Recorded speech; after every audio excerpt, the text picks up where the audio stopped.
brought to you by Candid Dusting Powder and American Pistachios.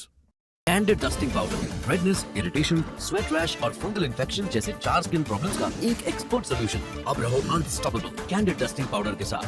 9 जून 2024 जम्मू कश्मीर के रियासी में आतंकियों ने श्रद्धालुओं से भरी बस पर फायरिंग की। 10 लोगों की मौत हुई, 33 लोग घायल हो गए। 11 जून 2024 जम्मू कश्मीर के कठुआ में आतंकियों ने लोगों के घरों पर फायरिंग की, एक नागरिक घायल हो गया। 11 जून 2024 जम्मू कश्मीर के ही डोडा में आतंकियों ने सेना और पुलिस के टेम्परेरी ऑपरेटिंग बेस द्वारा स्थापित चेक पोस्ट पर फायरिंग की, ग्रेनेड फेंके। आर्मी के 5 जवान और 1 स्पेशल पुलिस ऑफिसर घायल हो गए। ये पिछले 3 दिनों में घटी 3 आतंकी घटनाएं हैं। तीनों ही वारदात का इलाका एक ही है, जम्मू कश्मीर। क्या हुआ ऐसा कि देश का एक अभिन्न हिस्सा लगातार आतंकी वारदात का गवाह बन रहा है? कौन है इन वारदात के पीछे, क्या कहानी है? पाकिस्तान में बैठा कौन सा अधिकारी इन घटनाओं के लिए जिम्मेदार हो सकता है? इन सारे सवालों के जवाब ढूंढेंगे विशेषज्ञों की मदद से। नमस्ते, अपन है कुलदीप और आप देखना शुरू कर चुके हैं दी लल्लन टॉप शो। जम्मू कश्मीर की स्थिति पर बात करें उसके पहले देश में हुए शपथ ग्रहण समारोहों की चर्चा करते हैं। आज 2 हुए। आज यानी 12 जून को चंद्रबाबू नायडू ने आंध्र प्रदेश के मुख्यमंत्री के तौर पर शपथ ले ली। उनके साथ पवन कल्याण ने उप मुख्यमंत्री पद की शपथ ली है। इस शपथ ग्रहण समारोह में शामिल हुए प्रधानमंत्री नरेंद्र मोदी। पिछले महीने मई के महीने में चुनाव हुए थे, जून में नतीजा आया। राज्य की 175 विधानसभा सीटों में से 135 सीटों पर चंद्रबाबू नायडू की तेलुगु देशम पार्टी को जीत मिली है और 21 सीटों पर पवन कल्याण की जनसेना पार्टी को जीत मिली है। सरकार बनी और आज इसका शपथ ग्रहण हुआ। शपथ ग्रहण समारोह की ये तस्वीरें देखिए। नारा चंद्रबाबु नायडू अने नेनु శాసనం ద్వారా నిర్మితమైన భారత రాజ్యాంగం పట్ల నిజమైన విశ్వాసం, విధేయత చూపుతానని కొణిదెల పవన్ కళ్యాణ్ అనే నేను శాసన సమగ్రతని కాపాడుతానని ఆంధ్రప్రదేశ్ రాష్ట్ర మంత్రిగా నాకు భయంగాని पक्षपातंगानी। इस शपथ ग्रहण में एक और हाई पॉइंट आया जब जनसेना पार्टी के मुखिया पवन कल्याण ने पीएम मोदी से आग्रह किया कि क्या वो उनके भाई से मिलना चाहते हैं। उनके भाई कौन? साउथ की फिल्मों के mega star Chiranjeevi. PM Modi ने हामी भरी और फिर ये दृश्य बना। పేరు పేరున వెళ్ళి పలకరిస్తున్నటువంటి శుభవేళ పద్మభూషణ్ మన megastar Chiranjeevi, megastar power star, అటు మెగాస్టార్ ఇటు పవర్ స్టార్। ఇది అరుదైనటువంటి చిత్రం। इस शपथ ग्रहण के बाद प्रधानमंत्री नरेंद्र मोदी समेत एनडीए के दूसरे तमाम बड़े नेता पहुंचे ओडिशा, जहां भारतीय जनता पार्टी के नेता मोहन मांझी ने मुख्यमंत्री पद की शपथ ली और वहां से ये तस्वीरें सामने आई। श्री मोहन चरण माझी ईश्वरଙ୍କ नामरे शपथ करुअछि जे मु विधि द्वारा प्रतिष्ठित भारतर संविधान प्रति श्रद्धा और निष्ठा रखिबी। तो देश में आज 2 प्रदेशों में शपथ ग्रहण हुए 2 मुख्यमंत्रियों के। बढ़ते हैं अपनी बड़ी खबर की ओर।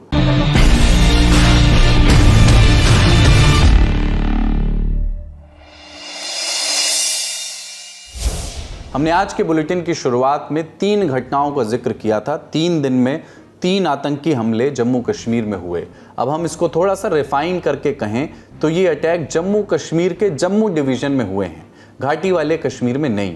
ग्राफिक्स की मदद से इसको समझिए। देश के नक्शे पर जो पहले जम्मू कश्मीर था, आज उसका एक बड़ा हिस्सा केंद्र शासित प्रदेश लद्दाख में आता है और बाकी के हिस्से में है जम्मू कश्मीर। चारों ओर से पहाड़ियों से घिरा हुआ इलाका है कश्मीर, जिसे आम बोलचाल में वहाँ पर घाटी कहते हैं। कश्मीर घाटी की पश्चिमी और दक्षिण पश्चिमी सीमा पीर पंजाल की पहाड़ियों से लगती है। इसी पीर पंजाल के दक्षिण में बसा है जम्मू। जम्मू डिवीजन में कठुआ, डोडा, रियासी, राजौरी और पुंछ जैसे इलाके आते हैं, जो साल 2020 से आतंकी घटनाओं के नए हब के रूप में सामने आए हैं। आपकी सुविधा के लिए हमने डिस्क्रिप्शन में 10 जून के लल्लन टॉप शो का लिंक दे दिया है, जिसमें हमने विस्तार से जम्मू डिवीजन में आतंकवादियों की गतिविधियों को समझने की कोशिश की है। अब 11 जून को हुए आतंकी हमले में सुरक्षा बलों का भी तेज तर्रार रिस्पॉन्स उसके बाद देखने को मिला। 11 जून को डोडा और कठुआ के हमलों के बाद सुरक्षा बल और पुलिस के जत्थे एक्टिव हो गए और उन्हें मौके पर फौरन रवाना कर दिया गया। धीरे धीरे मामले के डिटेल सामने आए। सबसे पहले कठुआ का जिक्र करते हैं। यहाँ के सायदा गांव में कुछ अनजान लोग गांव में लोगों से पानी मांग रहे थे। इसे देख करके स्थानीय लोगों को शक हुआ और उन्होंने दरवाजे बंद कर लिए। इसे देखकर आतंकियों ने फायरिंग की और एक नागरिक ओंकार नाथ घायल हो गया। इसके बाद जब मौके पर स्थानीय पुलिस यूनिट ने रिस्पॉन्स किया तब मुठभेड़ शुरू हुई और मुठभेड़ में आतंकियों ने पुलिस टीम पर ग्रेनेड फेंका। पुलिस के रिस्पॉन्स में एक आतंकी मौके पर ही मारा गया जबकि एक भाग गया। साथ ही सीआरपीएफ के एक जवान कबीर दास वीर गति को प्राप्त हुए। कठुआ अटैक के चश्मदीद भी मीडिया के सामने आए और ये बताया। मैंने ध्यान से देखा ऐसे करके AK-47 ऐसे साइड भी थी थोड़ी, तो मेरे को बोलते भाई इधर आ मेरी बात सुन। मैंने बोला मैंने देख लिया, फिर मैं समझ गया मिलिटेंट है। फिर मैं उधर से पीछे आ गया। मेरे को बोले भाई बात तो सुन, हमको पानी पिला दे, प्यास लगी है, बात तो सुन ले। मैं आगे, मैं थोड़ी दूर चौक था वहाँ पे, बच्चे खेल रहे थे वहाँ पे। मैंने उनको जोर से चलाया भाई बच्चों अंदर बढ़ जाओ, घुस जाओ, मिलिटेंट आ गए हैं। बस वो 2 मिनट का फासला पड़ा, लोग अंदर घुस गए, भागे। जब पता चला दुकानें बंद करवा दी, गाड़ी वाले बंद करवा दी जो इधर से जा रहे थे। मैं भाग आ गया, आगे भाग आया। फिर 2 मिनट बाद उन्होंने उधर फायरिंग शुरू कर दी। जम्मू जोन के additional director general of police Anand Jain ने मीडिया से बात की। उन्होंने क्या कहा वो भी सुनिए। तो आपको जैसे पता है कि हमारा एक ऑपरेशन आर्मी, सीआरपीएफ, पुलिस सभी का एक जॉइंट ऑपरेशन वहाँ पर उस इलाके में चल रहा था। तो उस जॉइंट ऑपरेशन के तहत जब टेररिस्ट एक्सचेंज फायर हुआ है तो उसमें उस इलाके को पूरा कॉर्डन में लिया गया। अभी ऑपरेशन वहाँ जारी है। ये तो 11 जून तक के अपडेट थे। कठुआ में एक आतंकी के मारे जाने के बाद भी सेना, पुलिस और सीआरपीएफ की जॉइंट टीम ने अपना ऑपरेशन जारी रखा।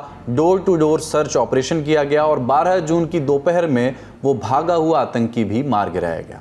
अब बात डोडा अटैक की करते हैं और फिर से चलते हैं 11 जून की तारीख को। डोडा के चत्तरगाला में जम्मू कश्मीर पुलिस और राष्ट्रीय राइफल्स का संयुक्त चेक पॉइंट था। इस चेक पॉइंट पर 11 जून की शाम को आतंकियों ने फायरिंग शुरू की और ग्रेनेड भी फेंका। सुरक्षा बलों ने भी जवाबी फायरिंग की। मुठभेड़ में राष्ट्रीय राइफल्स के 5 जवान और पुलिस के एक एसपीओ को गोली लगी और वो घायल हो गए। ये मुठभेड़ 12 जून की भोर तक, सुबह तक चली। आतंकी फरार हो गए। घायल जवानों और पुलिसकर्मी को सबसे पहले भद्रवाह अस्पताल में भर्ती कराया गया, जिसके बाद उन्हें उधमपुर के आर्मी कमांड अस्पताल में भर्ती करा दिया गया। इस बुलेटिन के लिखे जाने तक पुलिस और सेना की संयुक्त टुकड़ी अब भी ऑपरेशन चला रही है। भद्रवाह से चत्तरगाला जाने वाले वाहनों को रोक लिया गया है। आतंकियों की खोज अभी जारी है। इन घटनाओं के सामने आने के बाद राजनीतिक बयानबाजियां शुरू हुई। सत्ता पक्ष विपक्ष ने एक दूसरे पर निशाने लगाए। उनकी बातें भी सुनिए। Unless we talk to our neighbors, we will not be able to solve the problem that we have here. Because these terrorists are coming over the border and they continue to come. Whichever government tomorrow is in here, we'll have to still face the same thing. Doctor Farooq Abdullah साहब को पाकिस्तान की पैरवी करना बंद करना चाहिए। पाकिस्तान ने कश्मीर के अंदर खूनी खेल खेला है। पाकिस्तान ने पूरे जम्मू कश्मीर को लहूलुहान किया है। पाकिस्तान ने जम्मू कश्मीर के अंदर बर्बादी के मंजर लाए हैं। बिल्कुल खड़े हैं। हमारी पार्टी बिल्कुल इस चीज के लिए तैयार नहीं है कि कोई उग्रवाद कहीं पनपेगा तो सरकार को हमसे क्या मदद चाहिए, बात करें। यौन से नहीं हो सकता है, कोई हम कर सकते हैं। हमारे जरिए हैं, लोग हैं, एरिया है, जगह जगह नुक्कड़ पहाड़ हमने देखे हैं, उन्होंने थोड़ी देखे हैं। और कोई सरकार को कोई मदद चाहिए, इससे कोई मिलिटेंसी को खत्म करने के लिए बताएं। अगर नेबरिंग कंट्री इस प्रकार की हरकत कर रहा है तो सरकार को कदम उठाने चाहिए कि इनकी हिम्मत कैसे हुई, किस प्रकार से हमारे देश के अंदर ये हरकत कर रहे हैं। और हम पूरा देश एक साथ खड़ा है। लेकिन बयानबाजियों के बाद बात विश्लेषण की। ऐसा क्यों हो रहा है कि आतंकवादियों ने लंबे समय से एक्टिव रहा कश्मीर का हिस्सा अब छोड़ करके जम्मू को अपना नया कार्यक्षेत्र बना लिया है। अब कश्मीर के बजाय जम्मू में कैसे एक्टिव हो रहे हैं आतंकी और जम्मू डिवीजन में आतंकी हमले बढ़ने की वजह क्या है? हमने ये सवाल एक्सपर्ट्स के सामने रखे, उनके जवाब सुनिए।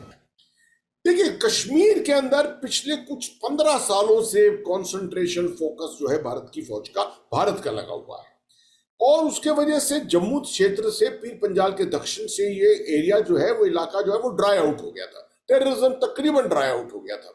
फोर्सेस तकरीबन लगी हुई हैं, मगर कुछ ग्रिड जो थे वो डाइल्यूट हुए थे, कुछ चाइनीज बॉर्डर के ऊपर भी गए थे, मगर वो सब दोबारा भर दिए गए हैं। मैं ये बताना चाहता हूँ, आश्वासन देना चाहता हूँ कि मैंने बात भी की है लोगों से, वो सब ग्रिड दोबारा भर गए हैं। मगर उसके बावजूद ये सब हो सकता है क्योंकि कुछ कमजोरियां आ जाती हैं जब बहुत दिनों से यहाँ पर आतंकवाद नहीं है। अब ये पिछले 1-1.5 साल से यहाँ एकदम से बढ़ोतरी हुई है। इसमें फायदे क्या है? एक तो इन्फिल्ट्रेशन इस इलाके से ज्यादा थोड़ा आसान है क्योंकि यहाँ पर ग्रिड इतना मजबूत नहीं है। दूसरा, खास तौर पे जो इलाका इंटरनेशनल बॉर्डर का है, सांबा और विजयपुर कठुआ का, वहां पर जो बॉर्डर है वो बिल्कुल रोड से लगा हुआ 10 किलोमीटर दूर, तो इसलिए वहां से निकल कर और पहुंचना, उसके बाद इस इलाके के अंदर मेल्ट ऑफ करना बहुत आसान हो जाता है। देखिए, ये बात समझने वाली है कि पाकिस्तान एक स्टेट पॉलिसी में, टेररिज्म की पॉलिसी में बिलीव करता है, और जब से उन्होंने देखा है कि आर्टिकल 370 के एब्रोगेशन के बाद वहां पर हालात जब सामान्य हुए हैं, अभी इलेक्शनों का भी माहौल जो है बन रहा है, वहां के लोग खुश हैं। हमने देखा किस तरह से इलेक्शन हुई और वहां पर कैसे डेमोक्रेसी का सिस्टम जो है हमने वहां पर अडॉप्ट किया। ये चीजें सारी की सारी जो है पाकिस्तान को हजम नहीं होती, क्यों पाकिस्तान वो एक फेल्ड गैरिजन स्टेट है जिसके प्राइम मिनिस्टर कहा करते थे कि वो घास खा लेंगे मगर न्यूक्लियर वेपन जरूर बनाएंगे। अभी उनकी घास खाने की नौबत आ गई है, और वो एक ऐसी स्टेट है कि जो कभी भी लेसन नहीं सीखती अपने पुराने 1948, 1965, 1971, 1999 कारगिल वार, उन्होंने कुछ नहीं सीखा। और वो अभी भी तकरीबन 80 ऐसे टेररिस्ट हैं जो 15 कोर कमांडर जो है उनका कहना है कि वो फॉरेन से, बाहर से अंदर आने की, घुसने की कोशिश कर रहे हैं। और देखिए, 3 दिन में 3 आतंकवादी हमले हुए हैं जम्मू सेक्टर में, लेकिन इसके पहले भी कुछ हफ्तों में काफ़ी सारे आतंकवादी इंसिडेंट्स हुए हैं, टेरर मूवमेंट्स भी दिख चुके हैं। काफ़ी सारे इंटेलिजेंस अलर्ट्स भी सामने आए हैं कि एब्रोगेशन ऑफ आर्टिकल 370 के बाद जो इम्प्रूवमेंट्स आए हैं कश्मीर वैली में, नॉर्थ कश्मीर में, LOC के इलाकों में, अगर आप तुलना करेंगे तो जम्मू सेक्टर में काफ़ी इन्फिल्ट्रेशंस हो चुके हैं और काफ़ी इंटेलिजेंस अलर्ट्स सिक्योरिटी सिस्टम में आ चुके हैं। 2021 के बाद काफ़ी अलर्ट्स आ चुके हैं कि यहाँ पे काफ़ी प्रेशर है पाकिस्तान की तरफ से कि यहाँ पे हिंसा बढ़ाना। तो इसलिए 2021 को लेकर अब तक जो इन्फिल्ट्रेशंस हुए हैं, ये स्मॉल ग्रुप्स हैं, ये आतंकवादी ग्रुप्स की जो ट्रेनिंग है वो काफ़ी अच्छा है, मिलिट्री लेवल ट्रेनिंग है। जो हिंटरलैंड, जो कंट्री साइड में घुस जाते हैं, विलेजेस में घुस जाते हैं, उनको पकड़ना बहुत ही मुश्किल होता है, क्योंकि अगर आप कंपेयर करोगे कश्मीर वैली और जम्मू सेक्टर में, the terrain is very very different. तो इसलिए ये काफ़ी बढ़ रहा है। मेरा मानना है कि इस साल पिछले 3 दिन में ये बढ़ गए हैं, क्योंकि मुझे लगता है कि ये एक पॉलिटिकल मैसेज भी है। एक नया सरकार आया है दिल्ली में, मोदी 3.0, और अगर आपको याद होगा रियासी में जो हमला हुआ है वो बिल्कुल कुछ घंटे पहले स्वेरिंग इन जब वो हो रहा था उसी दिन वो हमला हुआ था। तो मेरा मानना है, और सिक्योरिटी एस्टैब्लिशमेंट भी एक असेसमेंट है कि ये एक पॉलिटिकल मैसेज था कि to increase the violence in Jammu sector. ये तो जोन की बात हो गई, अब बात फ्रीक्वेंसी की करते हैं। 3 दिन में 3 हमले, और काम करने का तरीका, हमला करने का तरीका लगभग एक जैसा, टारगेट करके फायरिंग करना और ग्रेनेड फेंकना। क्या ये किसी खास ट्रेंड की ओर इशारा करता है? हमने ये एक्सपर्ट से पूछा। सेना की बहुत बढ़िया तैयारी है, सेना बहुत अच्छा ख्याल रखती है, पर आप समझेंगे कि ऐसी टेरेन, ऐसे हालात में, जंगल वाली टेरेन, ऊबड़ खाबड़ टेरेन, जहां पर कोई कहीं भी छुप सकता है, चप्पा चप्पा के ऊपर तो रखवाली की नहीं जा सकती। और एक डिटरमेंट जो एनिमी है या टेररिस्ट है वो कहीं ना कहीं से आ जाएगा। अभी टेक्नोलॉजी की सोफिस्टिकेशन ऐसी हो चुकी है कि उनके पास नए सैटेलाइट फोन्स भी हैं, उनके पास नए हथियार भी हैं, आईडी हैं कई तरह के, वो हैं जो दूर से उनको वार कर सकते हैं। पर इस हालात में तो उन्होंने 3 लोगों ने आके डायरेक्टली बस के ऊपर अटैक किया, वो ये तीनों एलिमिनेट हो जाएंगे, इसमें कोई शक नहीं। पर वो जो जिहाद वाला एलिमेंट है ना, कि अपने आप को खत्म कर देना और कोई कुछ भी कर लेना, वो तो है ही, इस कौम में है। और मुसलमान जो देश हैं उनके अंदर हमने सारी दुनिया में भी देखा है कि ऐसे हालात हैं।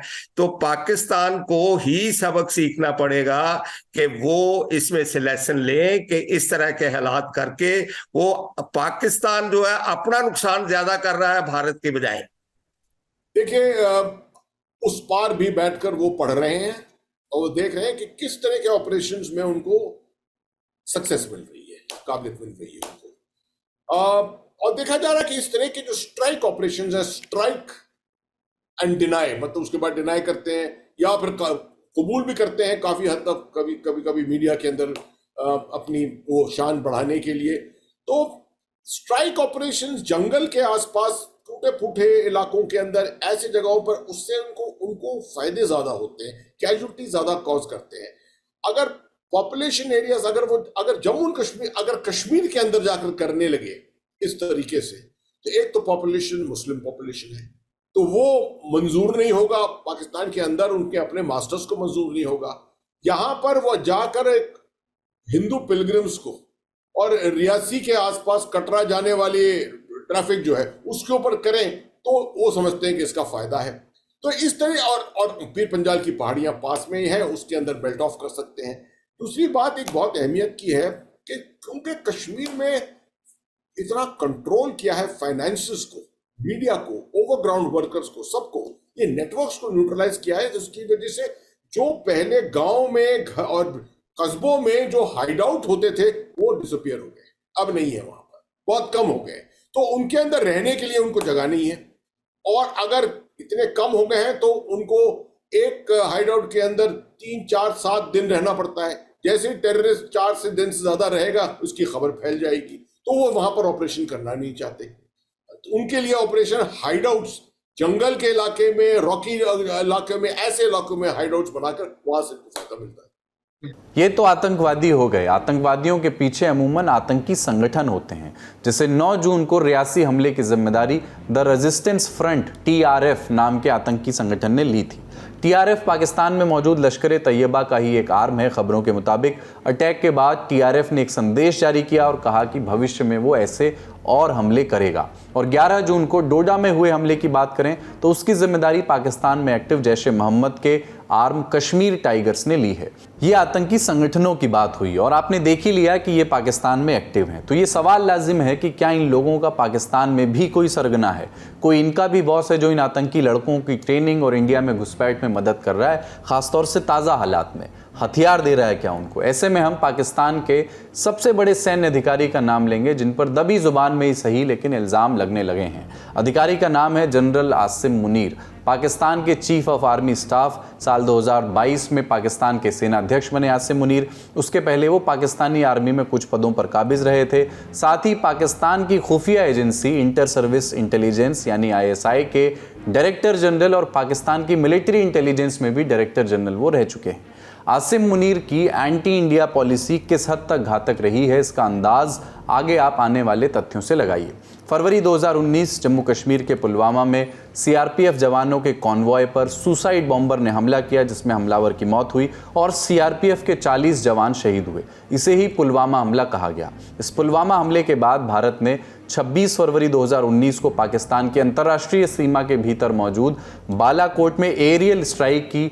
इस हमले में पुलवामा हमले के जिम्मेदार संगठन जैश-ए-मोहम्मद के ट्रेनिंग कैंप पर गोलीबारी की गई। कई आतंकवादियों की मौत का दावा भी सामने आया। भारत के इस अटैक के बाद पाकिस्तान की बहुत किरकिरी हुई। पाकिस्तान ने विदेशी पत्रकारों का दौरा भी करवाया, ये जाहिर करने की कोशिश की कि भारत के इल्ज़ाम बेबुनियाद हैं। लेकिन पाकिस्तान की साख गिरती ही रही। 27 फरवरी को पाकिस्तानी वायुसेना के जेट्स जवाबी हमले के लिए आए जिन्हें भारतीय वायुसेना ने एंगेज किया। इसी दौरान भारतीय वायुसेना का एक MiG-21 बाइसन क्रैश हुआ और विंग कमांडर अभिनंदन वर्धमान युद्धबंदी बन गए पाकिस्तान के। 1 मार्च को पाकिस्तान ने उन्हें रिहा कर दिया और अभिनंदन सकुशल भारत वापस आ गए। हिंदुस्तान टाइम्स की एक रिपोर्ट के मुताबिक जिस समय ये सारा कुछ घट रहा था उस समय पाकिस्तान में ISI की DG की कुर्सी पर बैठे थे आसिम मुनीर। इन तमाम झगड़ों, घुसपैठों और हमलों में उनका नाम लिया जाता है।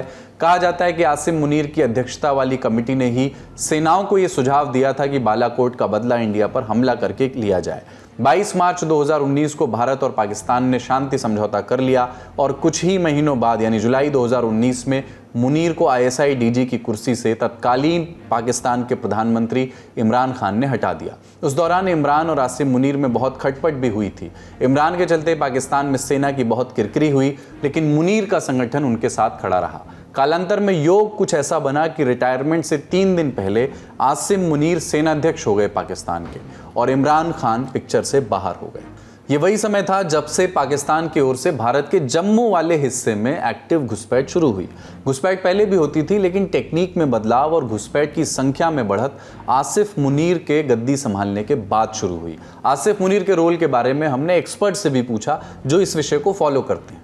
आसिफ मुनीर साहब जो हैं वो पुराने DGISI बेशक है, और DGISI जो होता है उसकी जवाबदारी होती है पाकिस्तान में इस तरह से भारत के पैटर्न को समझना, भारत के जो तौर तरीके हैं हमारे काउंटर इन्फिल्ट्रेशन और काउंटर टेररिस्ट ऑपरेशंस को कंडक्ट करना, LCA ऑपरेशंस को कंडक्ट करना, इनको पढ़ना, इसको देखना, इसके ऊपर तजवीज़ें बनाना, ये सब DGISI आमतौर पर करता है।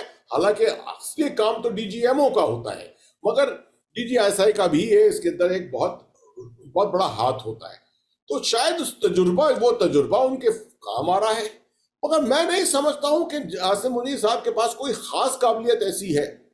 उनके जो कुछ भी हम देख रहे हैं हो रहा है, ये एक्सपेक्टेड चीजें हैं।